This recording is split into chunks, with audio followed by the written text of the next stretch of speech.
স্বপ্নে নামাজ পড়তে দেখলে কি হয়? স্বপ্নে নামাজ পড়তে দেখেছেন? জানেন কি এর পেছনে কি গভীর তাৎপর্য লুকিয়ে আছে? ইসলামিক ব্যাখ্যায় স্বপ্ন কখনো হতে পারে আল্লাহর পক্ষ থেকে বার্তা, আবার কখনো তা হতে পারে শয়তানের ধোঁকা। আজকের এই ভিডিও বা আলোচনায় আমরা জানব স্বপ্নে নামাজ পড়া দেখলে কি অর্থ বোঝায়, কোন কোন অবস্থায় কি ব্যাখ্যা করা হয়, এবং রাসূল সাল্লাল্লাহু আলাইহি ওয়াসাল্লাম ও সাহাবারা স্বপ্নকে কিভাবে দেখতেন। পুরো ভিডিওটি মনোযোগ দিয়ে দেখুন বা লেখাটি পড়ুন, কারণ এর প্রতিটি কথা আপনার আত্মা ও জীবনের সঙ্গে গভীরভাবে সম্পর্কযুক্ত। নামাজ ফরজ বিধান। আল্লাহর ইবাদতের মধ্যে নামাজ সবচেয়ে গুরুত্বপূর্ণ।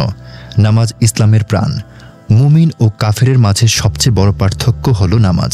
5 ওয়াক্ত ফরজ নামাজ ছাড়াও ইসলামের বিধান অনুযায়ী সব নামাজ অতি গুরুত্ব সহকারে আদায় করার কথা বলা হয়েছে।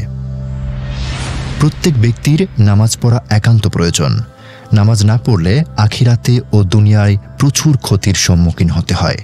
নামাজ কারো জন্য মাফ নেই। কোনো অবস্থায় নামাজ বাদ দেয়া জায়েজ নেই।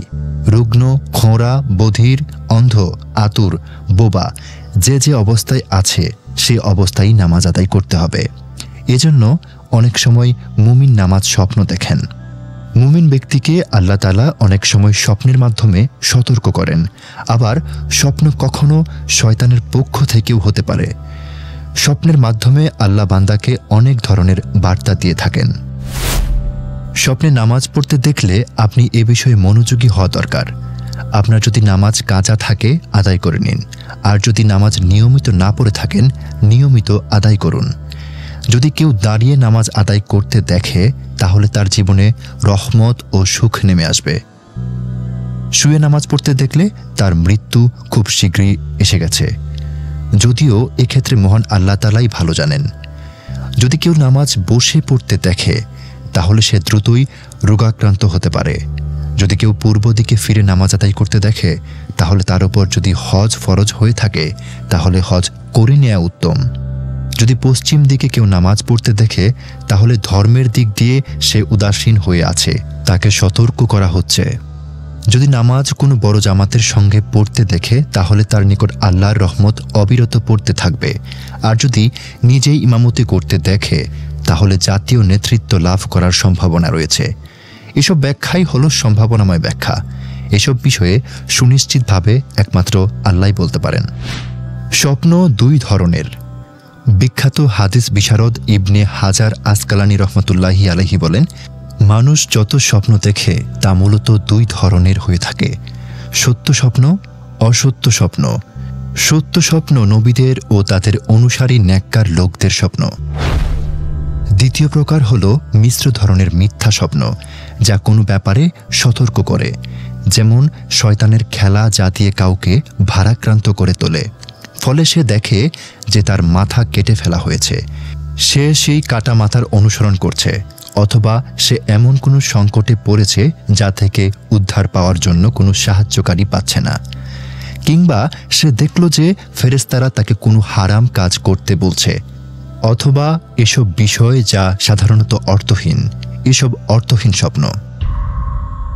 আল্লাহ ভালো স্বপ্ন দেখান। সত্য ও ভালো স্বপ্ন দেখলে আল্লাহর পক্ষ থেকে মনে করা ও আল্লাহর শুকরিয়া করা, আর মন্দ স্বপ্ন দেখলে শয়তান থেকে আল্লাহর কাছে আশ্রয় প্রার্থনা করা।